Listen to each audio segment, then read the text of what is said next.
Lyubov Zhyznomirska. I'm a political scientist at St. Mary's University in Halifax, Canada. My field of expertise, I position myself as a comparativist, was at the intersection of international relations. I study international migration, so movement of people across borders, with specific interest in irregular migration and its governance.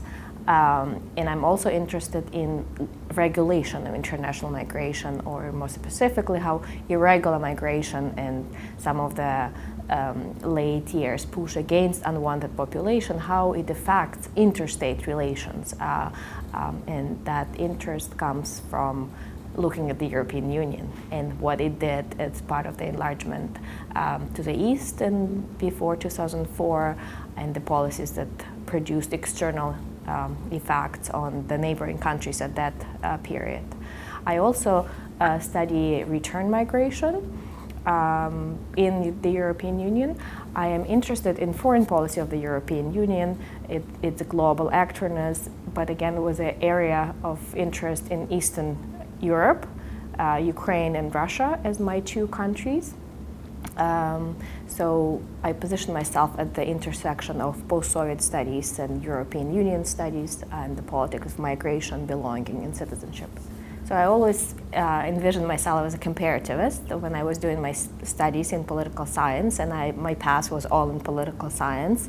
And then when I started to do my master's, I got attracted to the far-right parties at that time. So my master's was on gendered nature of support of far right, and naturally it took me to migration policies and the anti-immigrant stance that some of those parties had. It also coincided with the literature that Sandra Levinex was at that the book that I was influenced in, Where to Go, external impact of European Union migration policy making. And that's as a graduate student I started asking questions. Okay, so what is going on in Ukraine and Russia? How are these countries affected? How the people's movement was affected at that period, because visa was introduced by some of the Central Eastern European countries as part of the requirements of the European Union enlargement. And so that's how I got into European studies, or European Union studies specifically. Yeah.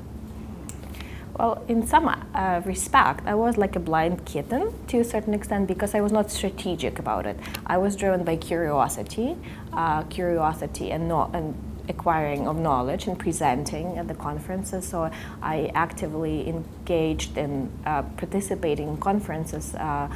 Well, in my case, it was at the second year of PhD when I started presenting at the conferences. And so presenting and reaching out, looking opportunities for scholarship or doing field research, building the networks, I think that was some of the ways how I maneuvered, but it's not very, I was not very strategic in that.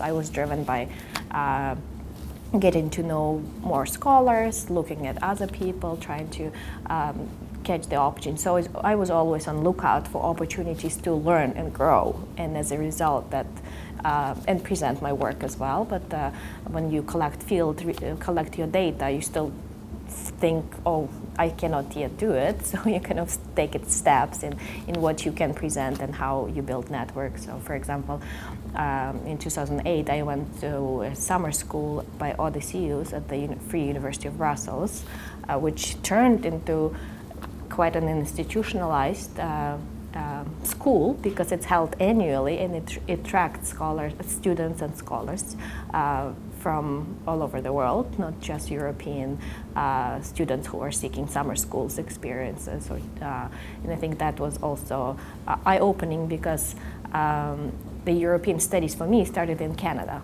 and then going back to Europe as a scholar or as a graduate student was eye-opening in terms of what can be done and what's out there and how many other people are interested in questions I have. And I think that's what drove my passion to be consistent in reaching out and making connections.